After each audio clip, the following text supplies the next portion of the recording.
क्यों कहा जाता है नंबर 9 को मैजिकल नंबर?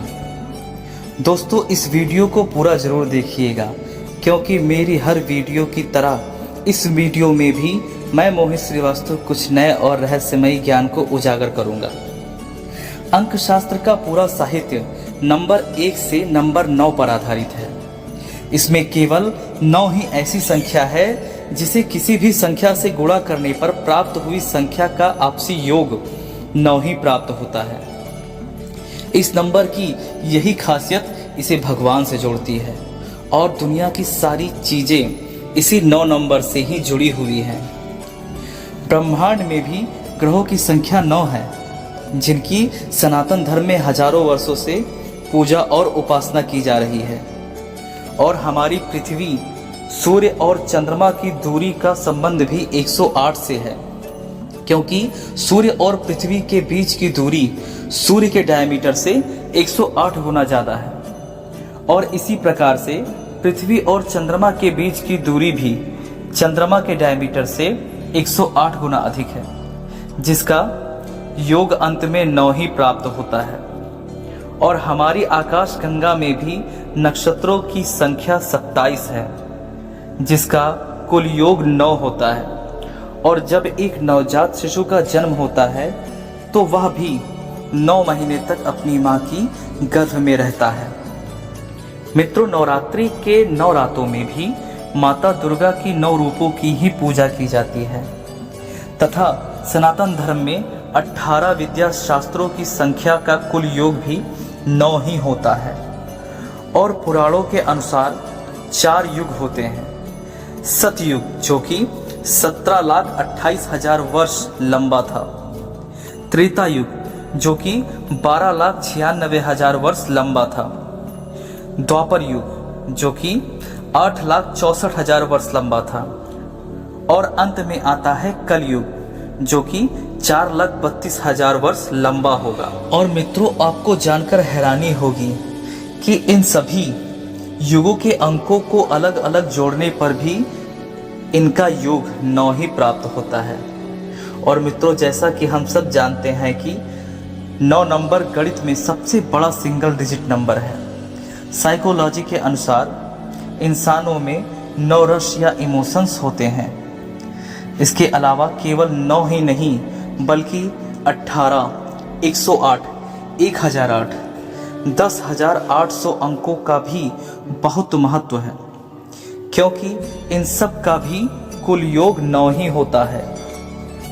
क्या आपको यह बात पता है कि हमारे धर्म में पुराणों की संख्या 18 है और महाभारत 18 किताबों में विभाजित है। भगवत गीता में भी 18 अध्याय हैं और श्री कृष्ण जी की काष्ठ यादवों में भी 18 वंश हैं।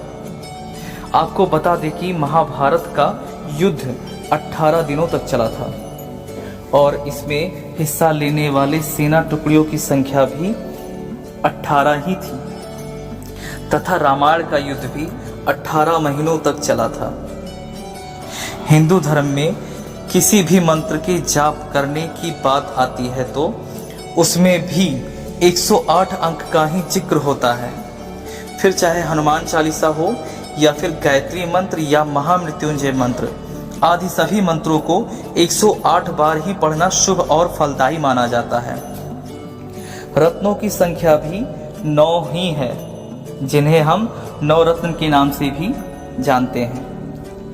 हिंदू दर्शन की शाखा में सृष्टि को 9 पदार्थ या तत्वों में बांटा गया है। हिंदू ज्योतिष के अनुसार 12 महीने और 6 ऋतुएं होती हैं, जिन्हें यदि आपस में गुणा करें तो प्राप्त हुई संख्या का योग भी 9 होता है। और हिंदू धर्म में भी देवी देवताओं की कुल संख्या 33 कोटि मानी जाती है। यानी यदि इन दोनों संख्याओं को आपस में गुणा किया जाए तो भी इससे प्राप्त संख्या 9 ही होगी। अब बात करते हैं रामानुज आचार्य जी के मंदिर के बारे में, क्योंकि यह मंदिर पूरी तरीके से 9 नंबर पर आधारित है। न्यूमरोलॉजी के अनुसार इस मंदिर के लिए 9 नंबर को ही शुभ माना गया था। इसीलिए इस मूर्ति और इस मंदिर से जुड़ी सभी खास चीजों को ऐसे रखा गया है कि जिसका अंक 9 हो, जैसे 216 फुट की मूर्ति की ऊंचाई तथा 108 मंदिरों जो कि 12 अलावर्ती तमिल संतों की 108 मंदिर यात्रा की याद में बनवाया गया था और 36 हाथियों की मूर्तियां तथा 54 कमल की पंखुड़ियां, 135 फीट त्रिदंडम की ऊंचाई, 27 पद्म पीठम और इस मंदिर में कुल सीढ़ियों की संख्या भी 108 है।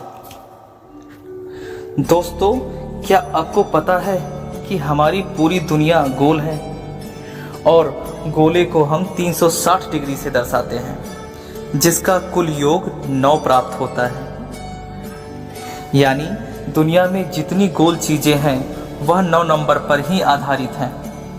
और गोल ही नहीं बल्कि चाहे 90 डिग्री एंगल हो या फिर 45 डिग्री एंगल, 270 डिग्री एंगल या फिर 180 डिग्री एंगल हो, यानी ट्रायंगल, सर्कल, सिलेंडर, पेंटागन, ये सभी आकार 9 नंबर पर ही आधारित हैं। दोस्तों, मैंने इस वीडियो में 9 नंबर से जुड़े उन सभी तथ्यों को बताने की पूरी कोशिश की है, जिससे 9 का रहस्य हम लोगों के सामने पूर्ण रूप से आ सके।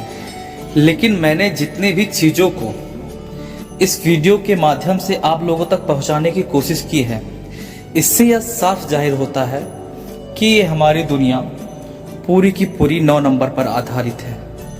और दोस्तों, आपको एक बात बता दें कि इंसानों ने गणित को जन्म नहीं दिया, बल्कि यह सृष्टि में पहले से मौजूद था। बस हमने उसको समय समय पर ढूंढा है, क्योंकि शायद गणित ना होती तो हम लोगों की जिंदगी भी ना होती।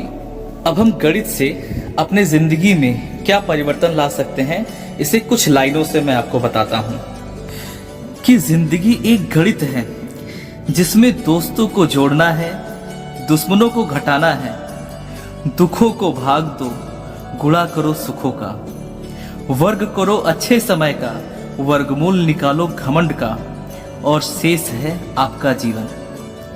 इसी आशाओं के साथ अब मैं मोहित श्रीवास्तव आप सबसे लेना चाहूंगा इजाजत। लेकिन मित्रों, अभी तक आपने हमारे चैनल को सब्सक्राइब नहीं किया है तो सब्सक्राइब कर लें और बेल आइकन बटन को भी दबा दें, ताकि हमारी अगली नई वीडियो आप तक सबसे पहले पहुंच सके।